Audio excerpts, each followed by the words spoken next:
وایسا گوش کن داره سنتور میزنه قلقل آشو بنگر لا لا لا لا این آشناناشو بنگر لا لا لا لا چشم سیاشو بنگر لا لا لا لا مرسی باباشو بنگر لا لا لا لا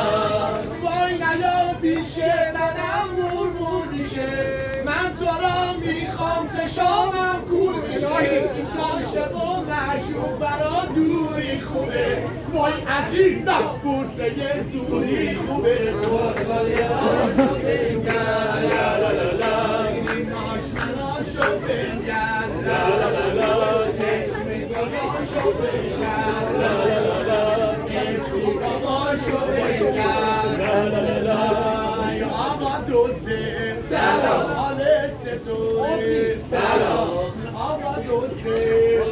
حالت چطوره سلام میدونی دوست دارم حالت میپرسم آخه این رسمه که احوالتو میپرسم دوست دارم بهت بگم تیرتو غلاف کن عصبانی نشو از تیرتو غلاف کن لا لا لا لا لا لا لا لا لا لا لا لا آقا دوسته سلام حالت چطوره سلام من اصلا فلفل هستم مثل دلتر هستم مال پایین شهرم با حفیر چشا قهرم نکن کاری که خیتت بکنم من اینو خوب میدونی و عاشقتم من آقا دوسته سلام حالت چطوره سلام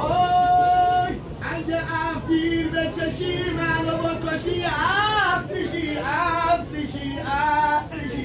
اگه سر تیر بکشی منو بکشی افریشی آقا دوسته سلام دیگه حالت چطوره؟ سلام